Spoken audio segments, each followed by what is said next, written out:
कल्पना कीजिए, एक ऐसा देवता जिनका नाम सुनते ही तीनों लोकों में सन्नाटा छा जाता है, जिनकी एक दृष्टि पड़ जाए तो राजा भिखारी बन जाते हैं, जिनकी एक दृष्टि पड़ जाए तो सूर्य देव का तेज भी फीका पड़ जाता है, जिनकी एक दृष्टि पड़ जाए तो रावण जैसे महाबली का भी अंत निश्चित हो जाता है।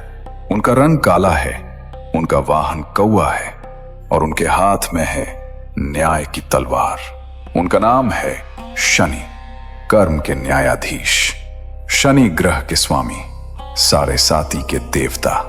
अब कल्पना कीजिए, इसी देवता ने एक दिन अपनी मां की गहरी तपस्या के कारण काला रंग पाया और उन्हें उनके पिता ने अपना मानने से इनकार कर दिया।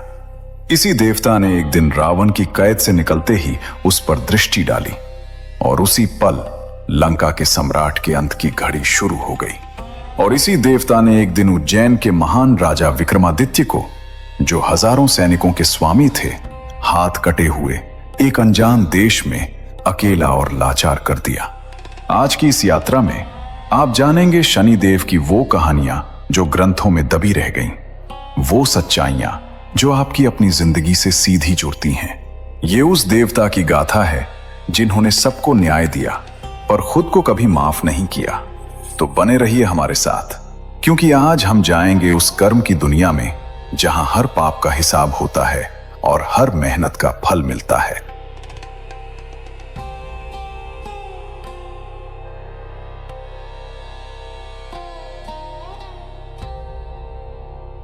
दोस्तों, सबसे पहले बात करते हैं शनि देव थे कौन। हमारे पुराणों में, खासकर स्कंद पुराण, ब्रह्मांड पुराण, विष्णु पुराण और ब्रह्म वैवर्त पुराण में शनि देव का विस्तार से वर्णन मिलता है। ऋग्वेद से लेकर महाभारत तक जहां भी ग्रहों की बात आती है, शनि देव का उल्लेख आता है। शनि देव सूर्य देव और छाया के पुत्र हैं। वो नवग्रहों में 7वें ग्रह शनि ग्रह यानी सैटर्न के स्वामी हैं। उनकी पत्नियों के नाम हैं नीलिमा और दमिनी। उनका वाहन है काला कौवा और उनका हथियार है तलवार और धनुष। लेकिन सबसे खास बात यह है, शनि देव को शनैश्चर कहते हैं। शनैः यानी धीरे धीरे, चर यानी चलने वाला। शनि सभी ग्रहों में सबसे धीरे चलते हैं। एक राशि पार करने में लगभग 2.5 साल लगते हैं और यही उनकी सबसे बड़ी पहचान है। शनि जल्दबाजी नहीं करते, वो इंतजार करते हैं, पूरा हिसाब रखते हैं और जब देते हैं तो पूरा देते हैं। शनि देव का हर एक प्रतीक एक गहरी भाषा बोलता है।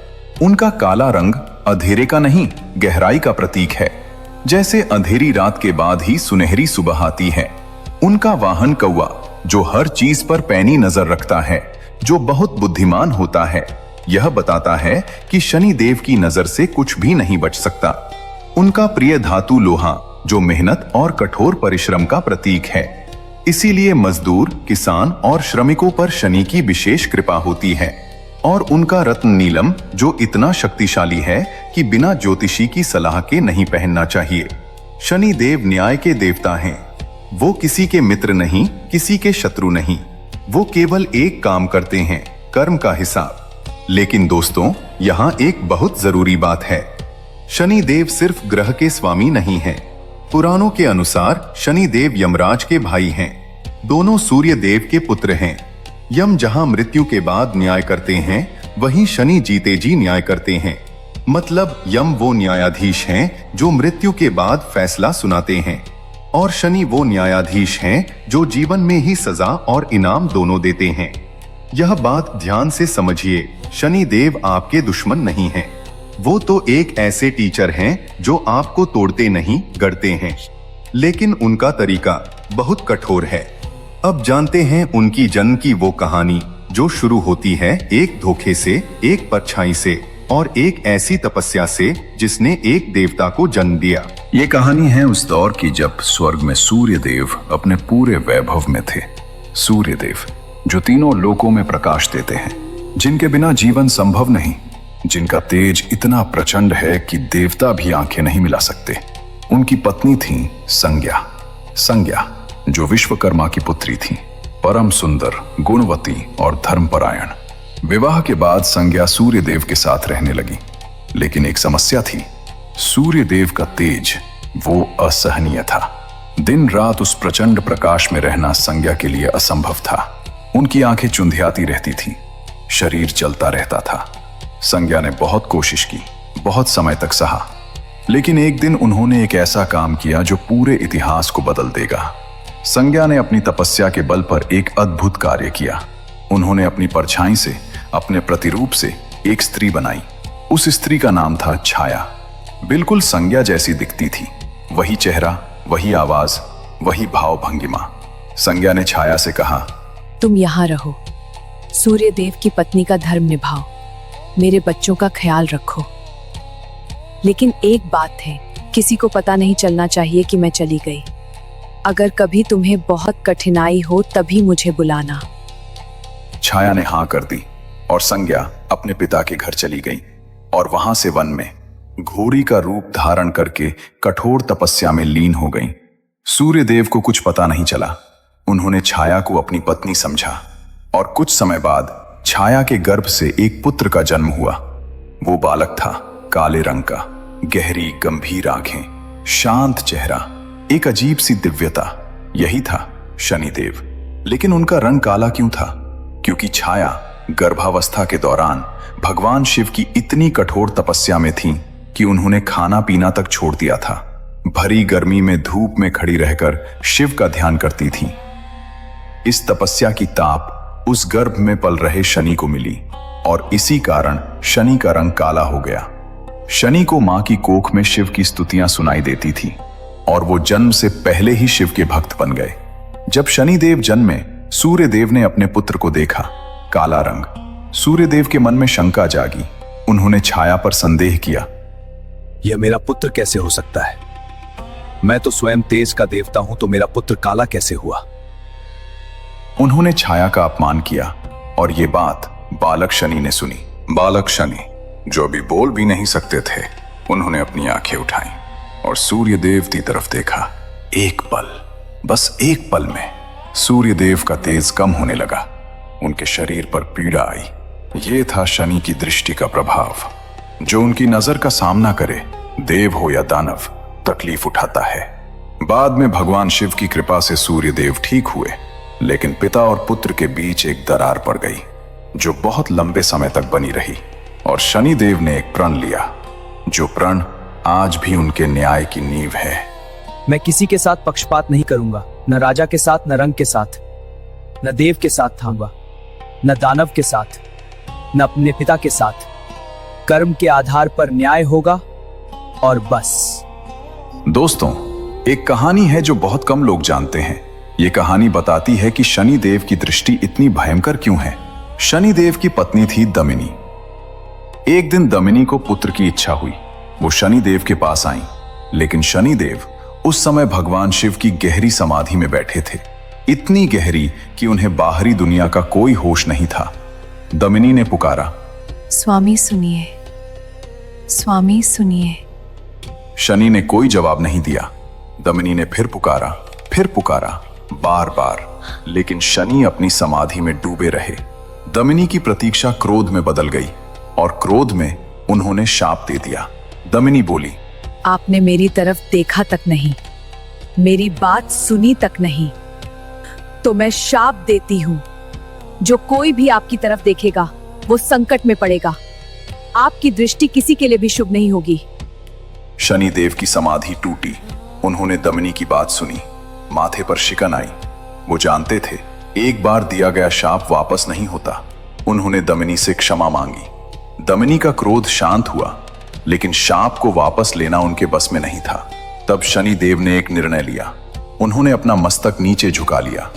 आज भी शनि देव के मंदिरों में उनकी मूर्ति नीचे देखती हुई बनाई जाती है, क्योंकि वो अपने भक्तों को अपनी सीधी दृष्टि से बचाना चाहते हैं। यही है शनि देव की करुणा, जो उनके भयंकर स्वरूप के पीछे छिपी है। एक देवता जो अपनी ही दृष्टि से डरते थे ताकि उनके भक्त सुरक्षित रहें।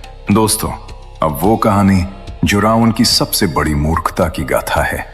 रावण, लंका का सम्राट, 10 सिर वाला, शिव का परम भक्त, महापंडित, त्रिलोक विजेता। रावण ने वो सब हासिल किया था जो कोई नहीं कर सका, लेकिन उसकी एक कमजोरी थी, अहंकार। जब उसका पुत्र मेघनाद पैदा होने वाला था, रावण ने सोचा, मेरे पुत्र को अमर बनाऊंगा, इसे कोई ग्रह प्रभावित न कर सके। रावण ने नवग्रहों को यानी 9 ग्रहों के देवताओं को बुलाया और उनसे आदेश दिया कि तुम सब मेघनाद की जन्म कुंडली में अपनी अनुकूल स्थिति ले लो। नवग्रह बाध्य थे रावण की शक्ति के सामने, लेकिन शनिदेव ने थोड़ा खिसक कर ऐसी स्थिति ले ली जो मेघनाद के लिए अशुभ थी। रावण को पता चला, उसका क्रोध भड़का। इसी बीच देवर्षि नारद वहां पहुंचे। नारद मुनि जो अपनी चतुराई के लिए प्रसिद्ध हैं, उन्होंने रावण की प्रशंसा की। वाह रावण, क्या पराक्रम है। तुमने नवग्रहों को पीठ के बल लिटाकर पांव के नीचे रखा है। सच में तुम महान हो। रावण फूला नहीं समाया। नारद ने आगे कहा, लेकिन रावण, असली विजय तो तब होती जब तुम उन्हें छाती के बल लिटाते। पीठ पर तो कोई भी पांव रख सकता है, असली शक्ति का प्रदर्शन छाती पर होता है। रावण के अहंकार को यह बात लग गई। उसने नवग्रहों को पलटवाया पीठ से छाती पर, और उसी पल शनिदेव की दृष्टि सीधे रावण के चेहरे पर पड़ी। रावण समझ गया, शनि ने उसे देख लिया था। क्रोध में आकर उसने शनिदेव को एक छोटी अंधेरी कोठरी में बंद कर दिया, ऐसी कोठरी जहां रोशनी तक नहीं थी। शनिदेव जो तीनों लोकों में विचरण करते हैं, वो एक राक्षस की कैद में बंद थे। वर्षों बीते। फिर एक दिन लंका की गलियों में एक अजीब आगंतुक आया। वो आया था माता सीता की खोज में। हनुमान, महाबली महावीर हनुमान। जब हनुमान जी अशोक वाटिका में माता सीता से मिलकर वापस जाने लगे, तभी उन्हें एक आवाज सुनाई दी, एक करुण पुकार अंधेरी कोठरी से। हनुमान जी उस दिशा में गए और वहां उन्होंने देखा शनिदेव को कैद में। शनिदेव ने हनुमान से कहा, हे पवन पुत्र, मुझे इस कैद से मुक्त करो। रावण ने अन्याय किया है। हनुमान जी ने शनिदेव की बात सुनी। उन्होंने अपनी विशाल पूंछ से उस कोठरी को तोड़ दिया। शनिदेव मुक्त हुए, लेकिन अब एक अजीब स्थिति थी। शनिदेव धर्म से बंधे थे। उन्हें हनुमान जी पर साढ़े साती डालनी थी। वो बोले, हनुमान, मुझे क्षमा करना। धर्म के नियम के अनुसार मुझे तुम पर साढ़े साती डालनी होगी। हनुमान जी मुस्कुराए और बोले, ठीक है, आओ। शनिदेव हनुमान जी के सिर पर बैठ गए और तब हनुमान जी ने भीषण युद्ध शुरू किया। वो पत्थर उठाने लगे, पेड़ फेंकने लगे, राक्षसों को मारने लगे। शनिदेव सिर पर बैठे बैठे हर चोट से कराहते रहे। हनुमान जी के अटल शरीर पर शनि का कोई असर नहीं था, लेकिन हनुमान की मेहनत का दर्द शनि को हो रहा था। शनिदेव ने हार मान ली। हनुमान रुको, मैं तुम्हें छोड़ता हूं। हनुमान जी रुके। शनि ने कहा, तुम अजय हो, तुम पर मेरा कोई असर नहीं। एक वरदान मांगो। हनुमान जी ने कहा, मुझे कुछ नहीं चाहिए, बस एक निवेदन है, जो मेरे भक्त हों, जो शनिवार को मेरा स्मरण करें, उन्हें आप कष्ट मत देना। शनिदेव एक पल रुके और फिर मुस्कुराए। तथास्तु। दोस्तों, इसीलिए आज भी शनिवार को हनुमान जी की पूजा होती है और माना जाता है, जो हनुमान जी का भक्त है, शनि की साढ़े साती उस पर अपना पूरा असर नहीं दिखाती। दोस्तों, अब वो कहानी जो शनिदेव के सबसे बड़े संकट की है। ये कहानी है पिप्पलाद ऋषि की। पिप्पलाद जो स्वयं भगवान शिव के एक अवतार माने जाते हैं। उनके पिता थे महर्षि दधीची, वही दधीची जिनकी हड्डियों से इंद्र का वज्र बना था। लेकिन जब दधीची ने यह महान बलिदान दिया, उस समय उनकी पत्नी गर्भवती थी। दधीची गए और कभी लौटे नहीं। स्वर्चा ने अकेले एक पुत्र को जन्म दिया, पिप्पलाद। मां ने बड़े दुख में पालन पोषण किया और एक दिन वो भी चली गईं। पिप्पलाद अकेले रह गए जंगल में एक पिप्पल के पेड़ के नीचे। पिप्पल के पेड़ ने उन्हें खाना दिया, इसीलिए उनका नाम पड़ा पिप्पलाद।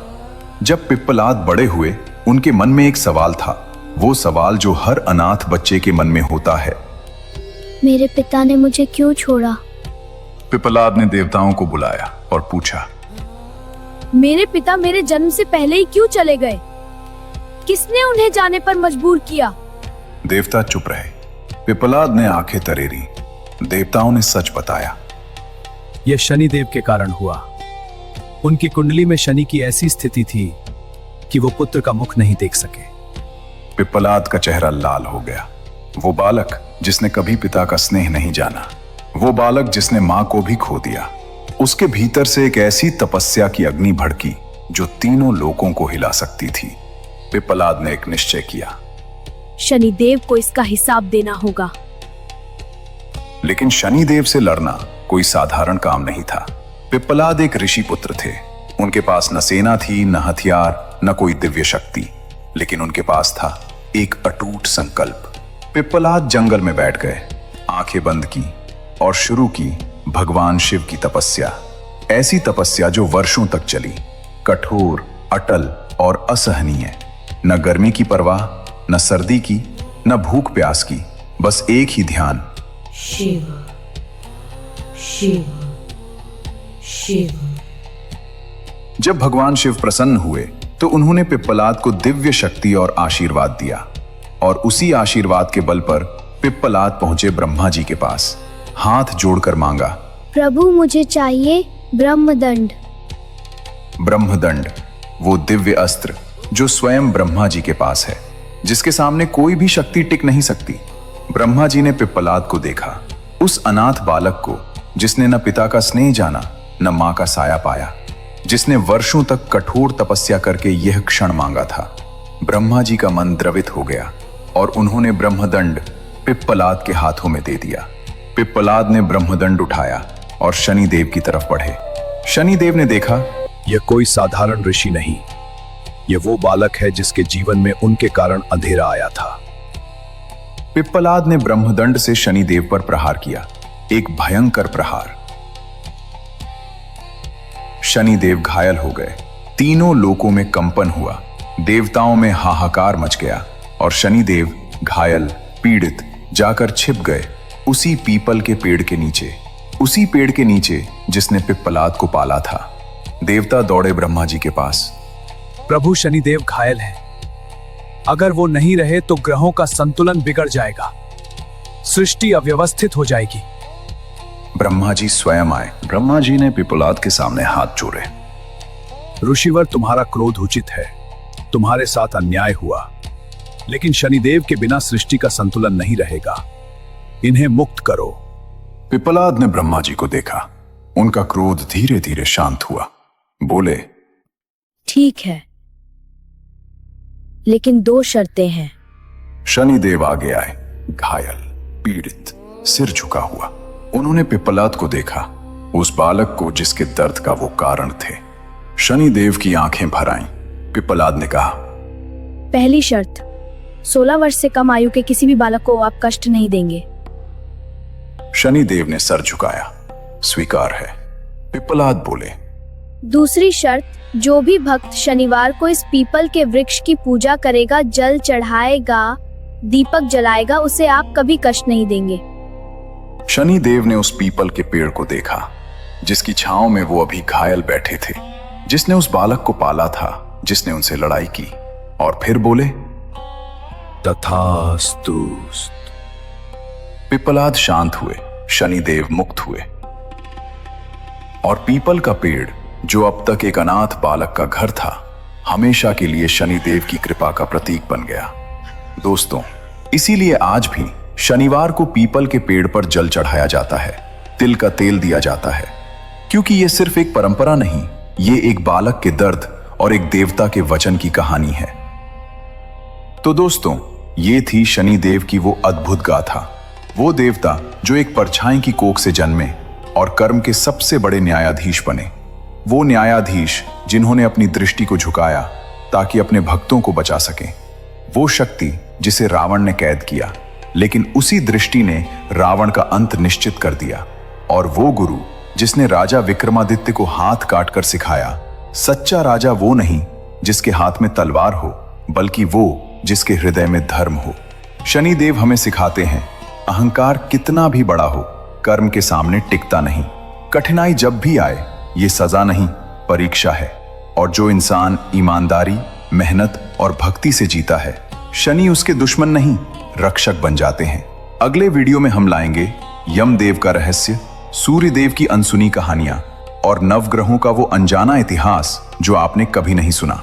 अगर इस कहानी ने आपके मन को छुआ हो तो लाइक जरूर करें, कमेंट में लिखें जय शनिदेव और बताएं कि शनिदेव की कौन सी कहानी आपको सबसे ज्यादा पसंद आई। चैनल को सब्सक्राइब करें और बेल आइकन दबाएं ताकि कोई कहानी छूटे नहीं। अगले वीडियो में मिलते हैं एक और रहस्यमयी यात्रा के साथ। तब तक के लिए जय महादेव, जय शनिदेव, जय श्री राम।